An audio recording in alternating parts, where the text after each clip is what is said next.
നാളത്തെ പ്രൊമോയിൽ അതിഗുരുതരമായൊരു ടാസ്ക് ആണ് ഇവിടെ നടക്കുന്നത് എന്നുള്ളത് തന്നെ തോന്നിപ്പോകും. കാരണം ഇന്നത്തെ ടാസ്കിൽ നമ്മുടെ അനീഷിനും നമ്മുടെ അപ്പാനി ശരത്തിൻ്റെയും സാബുമാൻ്റെയും ടീമായ അവരുടെ ടീം ഔട്ടായിരിക്കുകയാണ്. പക്ഷേ നമ്മുടെ അനീഷ് നന്നായിട്ട് കൊണ്ടിട്ടുണ്ട്. അതേപോലെ അനീഷ് അതേ ടൈമിൽ ഷാനവാസിനെ കടിക്കുകയൊക്കെ ചെയ്തിട്ടുണ്ട്. അങ്ങോട്ടും ഇങ്ങോട്ടും എല്ലാവരും വളരെ രേണുസുതിക്കൊക്കെ നന്നായിട്ട് കൊണ്ട ഒരു സമയമാണ് ഇന്നത്തെ ഈ സിമ്പിൾ ഒരു സ്റ്റാർട്ടിങ്ങിൽ തന്നെ. കാരണം ഗെയിം തുടങ്ങുമ്പോൾ തന്നെ ഇത്രയ്ക്ക് ബാലൻസ് നിന്ന് ഉണ്ടായിട്ടുണ്ടെങ്കിൽ നാളത്തെ പ്രൊമോയിൽ വളരെ ഗുരുതരമായതായിട്ടൊക്കെ കാണിക്കുന്നുണ്ട്. കാരണം നമ്മുടെ അക്ബറിൻ്റെ ഷർട്ടൊക്കെ കീറിയതായിട്ടും നമ്മുടെ ജിസൈലിന് നന്നായിട്ട് കൊള്ളുന്നുണ്ട്, അക്ബറിന് കൊള്ളുന്നുണ്ട്, പിന്നെ നമ്മുടെ ആര്യനെ അനുമോൾ എല്ലാവർക്കും നന്നായിട്ട് ഫിസിക്കലി നല്ല കൊള്ളുന്നതും നന്നായിട്ട് അവിടെ ഇവിടെയൊക്കെ ഇടിക്കുകയും പറിക്കുകയും. സത്യം പറഞ്ഞാൽ ഇവരൊക്കെ ഒരു കയ്യാങ്കളി പോലെയാണ്. ബിഗ് ബോസ് പറയുന്നുണ്ട് മെൻ്റലി ബുദ്ധിപരമായിട്ടൊക്കെ നേടിയെടുക്കാൻ പറ്റുന്നൊരു ടാസ്ക്കാണെന്ന് പറഞ്ഞിട്ടും ഇവരൊക്കെ പൊട്ടന്മാരെ പോലെ മറ്റുള്ളവരോട് വഴക്കൂടി തല്ലാക്കിയിട്ടൊക്കെയാണ് ഇത് എടുക്കുന്നത്. സത്യം പറഞ്ഞാൽ അനീഷ് നന്നായിട്ട് ഇന്ന് കൊണ്ടിട്ടുണ്ട്. അനീഷിൻ്റെ ടീം എന്ന് പറഞ്ഞാൽ നമ്മുടെ ശരത്തും നമ്മുടെ സാബുമാനായിരുന്നു. ബിഗ് ബോസ് എടുത്ത് പറഞ്ഞതാണ് നിങ്ങളുടെ ടീമിൻ്റെ ക്യാപ്പ് തൂക്കി വെക്കേണ്ടത് നിങ്ങളുടെ ഉത്തരവാദിത്തം എന്നൊക്കെ പറഞ്ഞതിന് ശേഷവും എല്ലാം അനീഷിൻ്റെ ഭാഗത്തേക്കായി കുറ്റമാക്കി എടുത്തിട്ടുണ്ട്.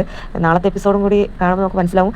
അനീഷ് എപ്പിസോഡിൽ പ്രൊമോയിൽ പറയുന്നുണ്ട് നാളെ നീ അനീഷിൻ്റെ ഒരു വാക്ക് ബിഗ് ബോസ് എടുത്ത് കാണിക്കുന്നുണ്ട്. കാരണം ഇന്ന് അനീഷിന് സംഭവിച്ചത് നാളെ ആർക്കെങ്കിലും സംഭവിക്കുന്നത് അനീഷ് ഉറപ്പിച്ച് പറയുന്നുണ്ട്. കാരണം ടാസ്ക് അങ്ങനെയാണുള്ളത്. അപ്പോൾ മിക്കവാറും നാളത്തെ എപ്പിസോഡ് കാണുമ്പോൾ മനസ്സിലാവും. നമുക്ക് ലൈവ് അപ്ഡേഷനുമായിട്ട് കാണാം.